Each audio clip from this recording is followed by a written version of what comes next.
नमस्कार, स्वागत है आपका एबीपी गंगा पर। आप देख रहे हैं प्रदेश एट 360। आपके साथ मैं हूं लवी गुंबर। आइए खबरों के सफर की शुरुआत करेंगे। तो देश भर में कोरोना संकट के बीच आज विपक्ष के 12 नेताओं ने प्रधानमंत्री नरेंद्र मोदी से देश में मुफ्त टीकाकरण की मांग की है। प्रधानमंत्री मोदी को चिट्ठी लिखने वाले इन नेताओं में कांग्रेस अध्यक्ष सोनिया गांधी, पूर्व प्रधानमंत्री एचडी देवगौड़ा, एनसीपी अध्यक्ष शरद पवार, महाराष्ट्र के मुख्यमंत्री उद्धव ठाकरे, पश्चिम बंगाल की सीएम ममता बनर्जी, तमिलनाडु के मुख्यमंत्री एमके स्टालिन, झारखंड के मुख्यमंत्री हेमंत सोरेन, आरजेडी नेता तेजस्वी यादव और सपा अध्यक्ष अखिलेश यादव समेत वाम दलों के नेता सीताराम येचुरी और डी राजा के अलावा फारूक अब्दुल्ला के नाम शामिल हैं। विपक्षी नेताओं की इस चिट्ठी में केंद्र सरकार को कोरोना से लड़ाई के लिए सुझाव दिए गए हैं, जिसमें सेंट्रल विस्टा परियोजना पर रोक लगाने और सभी गरीबों को 6,000 रुपए प्रति महीने देने के साथ जरूरतमंदों को मुफ्त अनाज देने की मांग की है। पीएम मोदी को लिखे पत्र ने विपक्षी दलों ने किसानों को कोरोना संक्रमण से बचाव के लिए नए कृषि कानूनों को रद्द करने की भी मांग की है।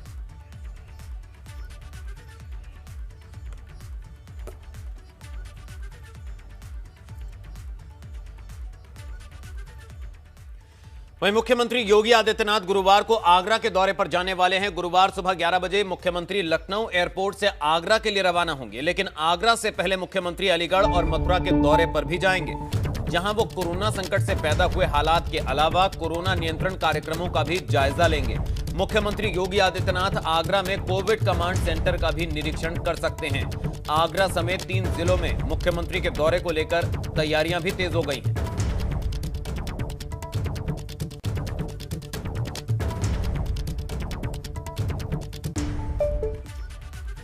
एक और बड़ी खबर का रुख करेंगे। प्रदेश में 8 मेडिकल अफसरों का तबादला हुआ। इस वक्त की बड़ी खबर, 2 जिलों के मुख्य चिकित्सा अधिकारी हटाए गए हैं। बिजनौर और हाथरस के सीएमओ का तबादला। डॉक्टर विजय गोयल बिजनौर के नए सीएमओ, डॉक्टर चंद्रमोहन चतुर्वेदी हाथरस के नए सीएमओ बनाए गए। तो बिजनौर और हाथरस के सीएमओ का तबादला हुआ है। इस वक्त की बड़ी खबर, डॉक्टर विजय गोयल बिजनौर के नए सीएमओ बनाए गए और डॉक्टर चंद्रमोहन चतुर्वेदी हाथरस के नए सीएमओ नियुक्त। आगरा में जिला प्रशासन ने सभी 690 ग्राम पंचायतों में कोरोना का सर्वे पूरा कर लिया है। 5 मई से विशेष अभियान शुरू किया गया था, जिसके बाद आगरा के कुल 690 ग्राम पंचायतों में कोरोना की किट पहुंच चुकी है। जिला प्रशासन और स्वास्थ्य विभाग की टीम ने सभी ग्राम पंचायतों का डोर टू डोर सर्वे पूरा कर किट पहुंचाई है। जो मरीज मिले हैं उनको उनके परिजनों को भी दवा दी गई है। जिलाधिकारी आगरा प्रभु एन सिंह अधिकारियों सहित निगरानी समिति के साथ पूरे अभियान पर नजर बनाए हुए हैं। आगरा के गांव में जिन लोगों को कोरोना लक्षण हैं उनको और उनके घर वालों को दवाइयां दी जा रही हैं। इसके अलावा अगर गांव में कोई भी मरीज सीरियस है तो उसे तत्काल अस्पताल भेजा जा रहा है। तो आपको बता दें 690 गांव जहां पर सर्वे अब पूरा हो चुका है। ग्राम पंचायतों में कोरोना किट पहुंचा दी गई है। गंभीर मरीजों को अस्पताल भेजा जा रहा है। वहीं मामूली लक्षण होने पर भी दवाइयां दी जा रही हैं और उनके संपर्क में आए लोगों को भी कोरोना किट दी जा रही है। तो अब जागरूक ग्रामीणों को भी किया जा रहा है। उधर सुल्तानपुर में ऑक्सीजन संकट दूर करने को लेकर शुरू हुई पहल अब रंग लाने लगी है। करीब 10 दिन के भीतर सुल्तानपुर में विधायक निधि से ऑक्सीजन प्लांट लगकर तैयार हो गया है। शुरुआती स्तर पर यहां करीब 10 बेड पर मरीजों को निर्बाध ऑक्सीजन की आपूर्ति होने लगेगी। कादीपुर के भाजपा विधायक ने बीते 24 अप्रैल को सीडीओ सुल्तानपुर को पत्र लिखकर कादीपुर सामुदायिक स्वास्थ्य केंद्र में ऑक्सीजन प्लांट लगवाने की बात कही थी और इसी को लेकर 45 LPM का ऑक्सीजन प्लांट लगवाने के लिए ऑर्डर दिया गया। बीते 2 मई से काम शुरू हुआ और आज यह प्लांट कादीपुर सामुदायिक स्वास्थ्य केंद्र में बनकर तैयार हो गया है। ये प्लांट माननीय विधायक जी कादीपुर के विधायक निधि से लगा है और ये जिस कंपनी ने अयोध्या में सप्लाई किया है उन्हीं से फिर टाई अप रख के इस प्लांट को मंगाया गया है और काफ़ी रिकॉर्ड समय में हुआ है। जहाँ तक मुझे पता है ये विधायक निधि से पहला प्लांट लग पाया है पूरे प्रदेश में और इससे एक होगा कि क्षेत्रीय जनता को सिर्फ ऑक्सीजन के लिए जिनको बाहर जिला रेफर होना पड़ता है। वहीं देश में जहां ऑक्सीजन की किल्लत सामने आ रही है, वहीं कुछ लोग ऑक्सीजन की किल्लत खत्म करने के लिए देवदूत बनकर भी सामने आ रहे हैं। भाजपा के एक नेता ने निजी तौर पर श्रावस्ती के L2 हॉस्पिटल में ऑक्सीजन प्लांट लगाने का काम शुरू किया है। जिसका काम अब तेजी से चल रहा है। प्रधानमंत्री नरेंद्र मोदी के प्रमुख सचिव नृपेंद्र मिश्रा के बेटे और पूर्वांचल विकास बोर्ड के सलाहकार साकेत मिश्रा ने अपने निजी फंड से श्रावस्ती में ऑक्सीजन प्लांट का शुभारंभ किया है। यहां पर ऑक्सीजन प्लांट संबंधित सारे सामान पहुंच चुके हैं और प्लेटफॉर्म तैयार किया जा चुका है। जल्द ही श्रावस्ती में अब ऑक्सीजन सप्लाई का काम शुरू हो जाएगा।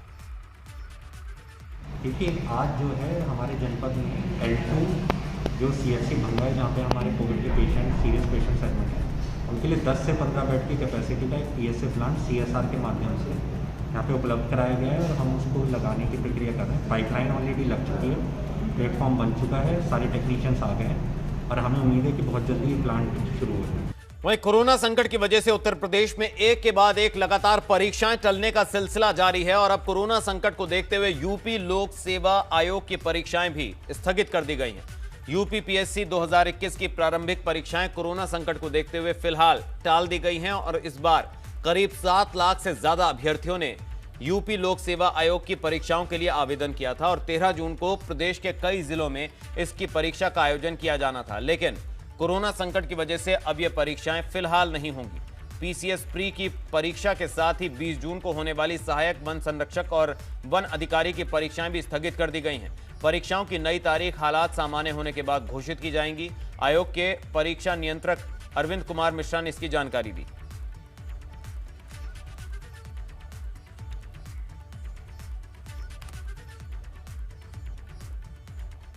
कोरोना संकट के बीच मुश्किल में फंसे मरीजों से अवैध वसूली के मामले लगातार सामने आ रहे हैं। बरेली में पुलिस ने एम्बुलेंस का मनमाना किराया वसूल करने के आरोप में एक एम्बुलेंस ड्राइवर, एम्बुलेंस के मालिक और एक ICU टेक्नीशियन को गिरफ्तार किया है।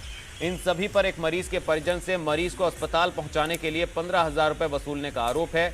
मरीज के परिजन ने जब इस बात की शिकायत पुलिस से की तो कार्रवाई करते हुए पुलिस ने तीनों को गिरफ्तार करके जेल भेज दिया। जैनेन्द्र सिंह द्वारा थाना कोतवाली पर इस बाबत सूचना दी है कि जब वो अपने पिताजी को एक हॉस्पिटल से दूसरे हॉस्पिटल में शिफ्ट कर रहे थे तो एम्बुलेंस वालों ने जो जिलाधिकारी महोदय के द्वारा निर्धारित मूल्य है उससे अधिक जो 3,500 की बजाय 15,000 रुपये उनसे वसूल किया है। इस संबंध में उनकी सूचना पर थाना कोतवाली में 420 IPC व महामारी अधिनियम में 3 लोगों के विरुद्ध मुकदमा पंजीकृत किया गया है। वहीं गाजीपुर में गंगा में शव बहाए जाने की खबरों के बाद अब उन्नाव से भी ऐसा ही मामला सामने आया है। उन्नाव के बक्सर घाट पर गंगा नदी में आज कई लाशें पड़ी मिलने से हड़कंप मच गया। तस्वीरों में नदी और किनारों पर पड़ी लाशों को साफ साफ देखा जा सकता है। इतनी बड़ी संख्या में मानव शव मिलने से आसपास के इलाकों में रहने वाले लोगों में हड़कंप मच गया है, लेकिन अभी तक प्रशासन का कोई भी अधिकारी और जिम्मेदार शख्स मौके पर नहीं पहुंचा जो ये बता सके कि आखिर इतनी बड़ी संख्या में ये लाशें कहां से आई।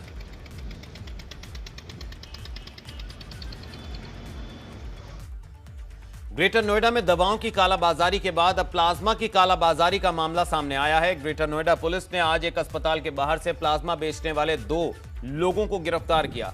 स्वास्थ्य टीम को खबर मिली थी कि बीटा 2 थाना क्षेत्र में कुछ लोग 35 से 40 हजार रुपयों में कोविड मरीज को प्लाज्मा बेचने जा रहे हैं, जिसके बाद कार्रवाई करते हुए स्वास्थ्य टीम ने 2 लोगों को गिरफ्तार किया, जिनके पास से प्लाज्मा का एक यूनिट, एक कार, मोबाइल बरामद किया गया। और अब खबर रुद्रप्रयाग से, जहां तेनुटा में बिना रजिस्ट्रेशन के लगा दी गई 130 वैक्सीन की डोज, जिसके बाद वहां हंगामा मच गया, जबकि स्वास्थ्य विभाग के आंकड़ों में कुल 90 डोज ही थी। हम आपको बता दें कि रुद्रप्रयाग में 18 साल से ज्यादा उम्र वालों के लिए भी वैक्सीनेशन शुरू हो गया है, लेकिन रुद्रप्रयाग जिले में कई जगहों पर स्वास्थ्य विभाग की भारी लापरवाही देखने को मिल रही है। तुनेटा में स्वास्थ्य विभाग ने बिना रजिस्ट्रेशन और स्लॉट बुक किए ही 130 लोगों को वैक्सीन लगा दी, जबकि जिन लोगों का रजिस्ट्रेशन हुआ था उन्हें वैक्सीन लगी ही नहीं। वहीं दूसरी ओर कोरोना संक्रमण की वजह से एक ही परिवार के 2 व्यक्तियों की मौत के बाद स्वास्थ्य विभाग ने परिवार के अन्य सदस्यों का कोरोना सैंपल तक नहीं लिया, जिस कारण उन्हें डर सता रहा है। परिवार के अन्य सदस्य सोशल मीडिया के माध्यम से स्वास्थ्य महकमे से सैंपल लिए जाने की गुहार लगा रहे हैं। हमने यहाँ कल स्लॉट बुक कराया था तुनेटा यहाँ रुद्रप्रयाग में, और फिर जब हमें 11 बजे से 1 बजे तक की टाइमिंग दी गई थी कि उस समय पे आप यहाँ आके वैक्सीनेशन करवा दीजिए। हम यहाँ 11 बजे आए, हमें जैसे ही हम यहाँ आए हमें इन्होंने बताया कि वैक्सीन ख़त्म हो चुकी है। वैक्सीन नहीं लग पाई है और मेरा जो टाइम स्लॉट हुआ था वो 11 से 1 बजे तक का था, लेकिन यहाँ पे ऐसी भगदड़ मची है कि जो स्टॉक आया था वो ऑलरेडी ख़त्म हो चुका है। अब शायद ये लोग कह रहे हैं कि हम व्यवस्था कर दें आप लोगों के लिए, लेकिन मुझे ये नहीं पता जो 3 से 6 जिनका स्लॉट है वो लोग क्या करेंगे। 18 से 45 वर्ष का जो वैक्सीनेशन का प्रोग्राम है उसके अंदर विदाउट स्लॉट जो है लोगों को अलाउड नहीं है। संभवतः इस प्रकार की यदि कोई शिकायत है तो कन्फ्यूजन ये रहा होगा जो लोगों को कि फर्स्ट डे जो हमारा चालू हुआ था तो उसमें लोग रजिस्ट्रेशन को ही अलॉटमेंट मान के शायद कहीं पे आ गए होंगे, जिनको बता दिया गया था कि इस प्रकार का विदाउट अलॉटमेंट संभव नहीं हो पाएगा। उधर रुड़की में कोविड कर्फ्यू गाइडलाइंस को लेकर पुलिस प्रशासन एक्शन मोड में दिखाई दे रही है। रुड़की में पुलिस ने बेवजह सड़कों पर घूम रहे लोगों के खिलाफ सख्त एक्शन करते हुए कार्रवाई की और कोविड के नियमों का पालन न करने वालों के चालान काटे और जो मेडिकल संबंधित लोग थे सिर्फ उन्हीं को जाने दिया गया। बाकी लोगों पर चालान काटकर कार्रवाई करते हुए उनको समझाया गया। वहीं एसपी देहात का कहना है कि जो भी कोविड गाइडलाइंस का उल्लंघन कर रहा है उनके खिलाफ पुलिस सख्त कदम उठा रही है और अनावश्यक घूमते दिखाई देने वालों पर कार्रवाई करते हुए उनके चालान काटे गए। साथ ही कोविड नियमों के मुताबिक मुकदमा भी दर्ज किया जाएगा। देखिए, इसमें हम लोग लगातार कार्रवाई कर रहे हैं। कल भी हम लोगों के द्वारा 88 के चालान किए गए थे और अगर इस तरीके की कोई बात संज्ञान में आ रही है और हमारे द्वारा पाया जा रहा है तो हम उसके खिलाफ जो भी वैधानिक कार्रवाई वो भी कर रहे हैं और सोशल डिस्टेंसिंग को फॉलो कराने के लिए लगातार हम लोग भी प्रयास कर रहे हैं और कुछ जगह पे शिकायतें मिल रही हैं उनके खिलाफ कार्रवाई करें। वहीं कोरोना कर्फ्यू का पालन कराने के लिए काशीपुर पुलिस को अब सख्ती करनी पड़ रही है। कोरोना के प्रति लोगों में जागरूकता आए इसके लिए काशीपुर पुलिस ने कई स्थानों पर फ्लैग मार्च किया और लोगों को सचेत भी किया। बिना वजह सड़कों पर घूम रहे लोगों की खबर लेने के अलावा बिना मास्क बाहर निकलने वालों के चालान काटे गए।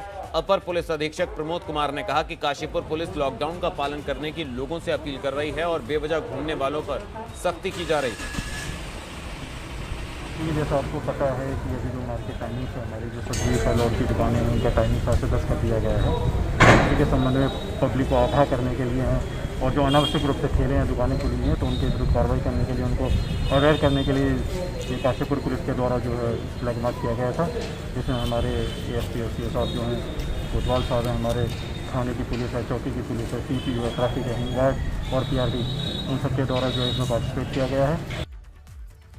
वहीं कोविड-19 का संक्रमण अब तेजी से गांव की ओर बढ़ रहा है और कई गांव में कोरोना संक्रमण की विस्फोटक स्थिति देखने को मिल रही है। लेकिन टिहरी में स्वास्थ्य विभाग की लापरवाही जिला मुख्यालय से सटे बुडोगी गांव के लोगों पर भारी पड़ रही है। वहां करीब 10 से 15 दिन से लोग बुखार से पीड़ित हैं, लेकिन अभी तक मेडिकल या प्रशासन की कोई भी टीम इनकी सुध लेने नहीं पहुंची और न ही वहां कोविड टेस्ट हो रहे हैं, न मेडिकल मदद पहुंचाई जा रही है। स्थानीय लोगों की माने तो अधिकारी फोन तक नहीं उठा रहे। मेरे पास ये एक ही जगह से नहीं, जिस भी ब्लॉक से मेरे पास या गांव से इस तरह के लोगों की जो मेरे पास पहुंच रही है इंफॉर्मेशन, तो मेरे द्वारा तुरंत जो है MOIC को वहाँ के ये सूचनाएं दी जाती है और वहाँ पर सैम्पलिंग टीम हमारी जाती है और जो सिम्टोमेटिक है उन्हें किट वगैरह डिस्ट्रीब्यूट की जाती है और जहाँ जहाँ भी जो प्रॉब्लम है वहाँ पर हम लोग जो है जाने की कोशिश कर रहे हैं और उनका सैम्पलिंग लेके और ताकि उन्हें तत्काल जो है हम उपचार प्रदान कर सकें। और अब अगली खबर देहरादून से, जहां देहरादून पुलिस ने ऑटो एम्बुलेंस की शुरुआत कर दी है। SSP देहरादून ने ऑटो एम्बुलेंस का जाखन इलाके से हरी झंडी दिखाकर रवाना किया। इस ऑटो एम्बुलेंस में ऑक्सीजन का एक सिलेंडर लगा है जिसे हर समय इसमें ऑक्सीजन पूरी मात्रा में रहेगी। फिलहाल इस सेवा को राजधानी की राजपुर रोड की तरफ चलाया जाएगा और अगर यह प्रयोग सफल हुआ और सही पाया गया तो इस सेवा का विस्तार किया जाएगा। और ये जो ऑटो एम्बुलेंस है, इसका जो मुख्य उद्देश्य है वो ये है, जैसे आपने सुना होगा हेलीकॉप्टर एम्बुलेंस है, बोट एम्बुलेंस होती हैं और जो यूजुअल एम्बुलेंस होती हैं। तो ये जो कोरोना का जो प्रकोप बढ़ रहा है, इसमें जो सबसे ज़्यादा मरीज़ को प्रॉब्लम होती है वो होती है ऑक्सीजन की। एक बार वो हॉस्पिटल पहुंच जाए, एक बार वो हॉस्पिटल पहुंच के स्टेबलाइज हो जाए तो काफ़ी समस्याएं अपने आप हल हो जाती हैं। तो वो जो एक गैप होता है घर से और हॉस्पिटल तक पहुंचने वाला, और चूंकि कोरोना मरीज़ की संख्या काफ़ी बढ़ रही है, ऐसे लोगों की संख्या भी काफ़ी बढ़ रही है कि जिनको ऑक्सीजन की ज़रूरत पड़ती है और ये समस्या अचानक खड़ी होती है। अचानक किसी का ऑक्सीजन लेवल 95 से 85, 80 पे आ जाता है, तो उस स्थिति में ये एम्बुलेंस बहुत ज़्यादा यूजफुल है। तो खबरों में बढ़ेंगे आगे। यूपी के कई जिलों में आज मौसम ने अचानक बदलाव देखने को मिला। राजधानी लखनऊ समेत कई जिलों में तेज ठंडी हवाओं के साथ बारिश भी हुई। लखनऊ में शाम करीब 7:30 बजे तेज आंधी आई जिसमें तमाम जगहों पर लगे होर्डिंग्स उखड़ गए और कमजोर पेड़ जड़ समेत उखड़कर गिर पड़े। करीब 10 मिनट की बारिश ने राजधानी को सराबोर कर दिया और सड़कों पर 1 से 1.5 फुट तक पानी भर गया। बारिश और जल भराव की वजह से तमाम जगहों पर जाम भी लग गया।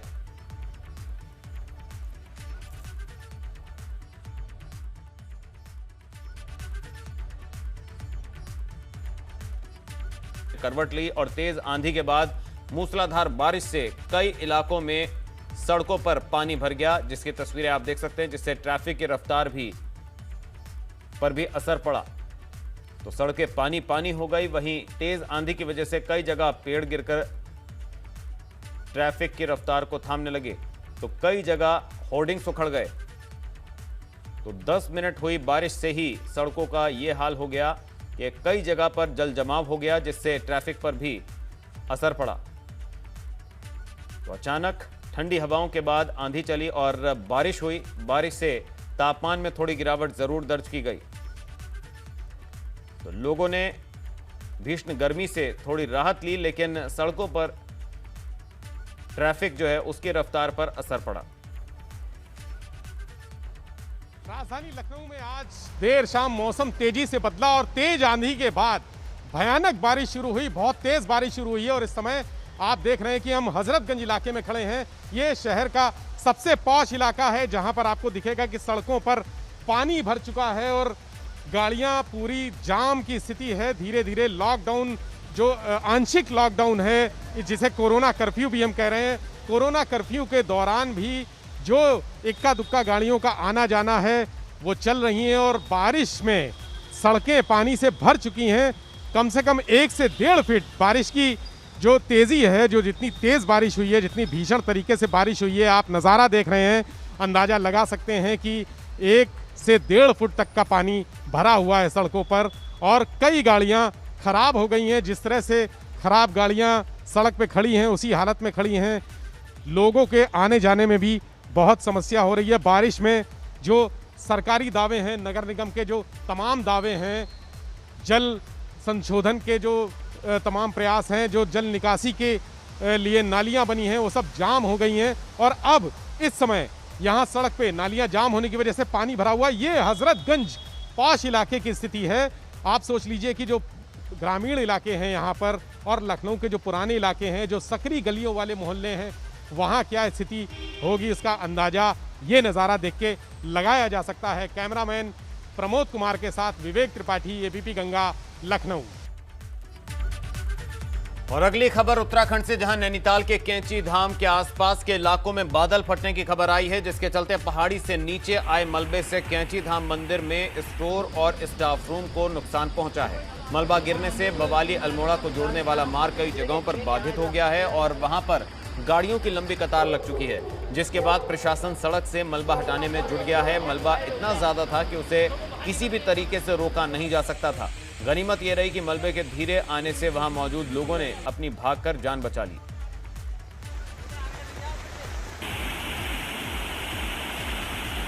बारिश हुई थी मूसलाधार, उसकी वजह से यहाँ पूरा रोड ब्लॉक हो गया है और यहाँ 5-6 जगह तो नीचे है, अभी 2 जगह ऊपर बता रहे हैं।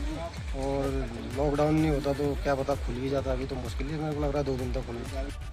3 जगहों पे बड़े बड़े नाले आए हैं, गधेरे आए हैं, जिससे मलवा, कैंची धाम मंदिर और साईं मंदिर में भी गया हुआ है और किरोला रेस्टोरेंट से पहले भी रोड ब्लॉक है। तो इसके लिए 2 जगह से, एक तो पाटली की तरफ से, खैरना की तरफ से और दूसरा भवाली की तरफ से जेसीबी लगाई गई है, जो मलवा साफ करने का काम कर रही है और उसके बाद ही ट्रैफिक यहाँ से सुचारू है। और इसी के साथ इस बुलेटिन में फिलहाल इतना ही। एबीपी गंगा, खबर आपकी जुबान।